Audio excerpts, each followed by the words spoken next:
నేను నీకోసమనే వచ్చాను అని కూడా అన్నది మోహిని. వాడు ఉబ్బితబ్బిబ్బైపోయాడు. నీకోసమని అంటే నిన్ను చంపటానికని ఈమె ఉద్దేశం. వాడు తనను సుఖపెట్టడానికని వాడనుకుని సంతోషించాడు. ఆ కళ్ళు ముంత తీసుకుని గుటగుటా తాగాడు. కళ్ళు తిరిగి ఒళ్ళు తెలియక కింద పడిపోయాడు. వెంటనే విష్ణుమూర్తి మోహిని అవతారం చాలించి ఒక తోడేలు రూపం పొంది వాడి పొట్ట చీల్చి చంపేసేశాడు గార్ధవనేశ్వరుణ్ణి. దాంతో పరమశివుడు విష్ణుమూర్తికి దాస్యం చేయవలసి వచ్చింది, దాసుడు కావలసి వచ్చింది. దానికి సిద్ధమైతే అప్పుడు విష్ణుమూర్తి అన్నాడు, తతో రావణనాశాయ యదా దశరథాత్మజః భవామ్యహం దాసరూపో దాసస్త్వం పరమేశ్వర. ఓ పరమేశ్వర, ఇప్పుడు నీ దాస్యం చేయక్కర్లేదు. నువ్వు నేను రాబోయే త్రేతాయుగంలో శ్రీరామునిగా అవతరించబోతున్నాను. అప్పుడు నువ్వు హనుమంతుడిగా అవతరించి ఈ పందాన్ని అప్పుడు నెరవేర్చుకుందుగానివి, దాస్యం చేద్దుగానివి అని చెప్పి విష్ణుమూర్తి చెప్పాడు. ఆవయోరంతరం నాస్తి, మన మధ్య భేదాలు లేవు. విష్ణుమూర్తి ఒక మాట అన్నాడు ఆ సందర్భంలో, మద్భక్తో శంకరద్వేషి మద్వేషీ శంకరప్రియ తా ఉభౌ నరకం యాత యావచ్చంద్ర దివాకరం. ఓ పరమశివ, మనలో తేడా లేదు. నాకు భక్తుడై నిన్ను ద్వేషించేవాడు, నీకు భక్తుడై నన్ను ద్వేషించేవాడు, వీళ్ళిద్దరూ సూర్యచంద్రులంత వరకు నరకంలో ఉండేవాళ్ళేను అని అన్నాడు. కాబట్టి వాళ్ళిద్దరి మధ్య అంతరము లేదు. పందెము లోక సంరక్షణార్థమే, ఏది జరిగినా లోక సంగ్రహణార్థమే జరుగుతుంది. రావణ వధ కోసమని, రాక్షస వధ కోసమని అలా వాళ్ళిద్దరూ కూడా రాముడిగా ఆంజనేయుడిగా అవతరించటం జరిగింది. దానికి కారణమైనటువంటి గాథ గార్ధవనేశ్వరుని యొక్క చరిత్ర. లోకంలో రావణుని కారణంగా రాక్షస బాధ ప్రబలింది. ఈ రాక్షసుల బాధ నుంచి రక్షణ ఎలా ఏర్పడుతుంది అని చెప్పి దేవతలందరూ కూడా ఆలోచన చేస్తూ ఇంద్రుడితో కలిసి బ్రహ్మదేవుడి దగ్గరికి వచ్చారు.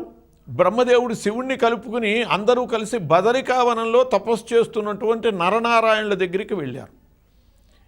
నారాయణమూర్తి అడిగాడు, వీళ్ళందరికీ స్వాగతం చెప్పి, ఓ బ్రహ్మాది దేవతలారా మీరంతా ఎందుకు వచ్చారు అని అనేటప్పటికీ అప్పుడు బ్రహ్మదేవుడు చెప్పాడు, ఓ నారాయణమూర్తి, లోకంలో రాక్షస బాధ విపరీతంగా ఉన్నది, ఆ రాక్షసులు అంతమయ్యేటటువంటి మార్గం చూడవలసింది అనేటప్పటికీ అప్పుడు విష్ణుమూర్తి ఈ ఉన్నటువంటి సకల దేవతల యొక్క తేజస్సుని ఆకర్షించాడు. ఆ తేజస్సుకి తన తేజస్సును కూడా మిళితం చేశాడు.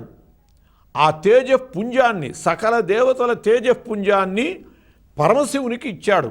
ఇచ్చి పరమశివ దీనిని స్వీకరించు అన్నాడు. అనేటప్పటికి పరమశివుడు ఆ సకల దేవతల తేజపుంజాన్ని తనలోకి స్వీకరించాడు. కాబట్టి సకల దేవతల తేజస్సు పరమశివుని యందు ఉన్నది. ఒక మాటు పరమశివుడు పార్వతితో కలిసి శేషాచలం వెంకటాద్రి మీదకి విహారార్థం వెళ్ళాడు. వెళ్ళేటప్పటికి అక్కడ వాళ్ళు బాగా సంచరించి కొంతసేపు విశ్రాంతి కోసం ఒక చెట్టు కింద కూర్చున్నారు. అక్కడే ఒక మర్కట మిథునం, కోతుల జంట క్రీడిస్తూ ఉన్నది. సిగ్గుతో పార్వతి తల వంచుకున్నది. సర్వజ్ఞుడైనటువంటి పరమశివుడు ఆమె మనోభావాలను తెలుసుకుని, పార్వతి మనం కూడా మర్కట మిథునమై ఇక్కడ క్రీడిద్దాము అని చెప్పాడు. ఆ విధంగా పార్వతీ పరమేశ్వరులు ఇద్దరూ కూడా కోతుల జంట అయి అక్కడ క్రీడించారు.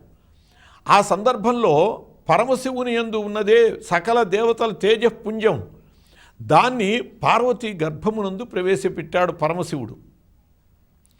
పార్వతి ఈ మహా తేజస్సుని భరించలేకపోయింది. భరించలేక అగ్నియందుంచింది. అగ్నిదేవుడు కూడా ఆ మహా తేజస్సుని భరించలేక వాయువునందు ఉంచాడు, వాయువుకి అప్పగించాడు.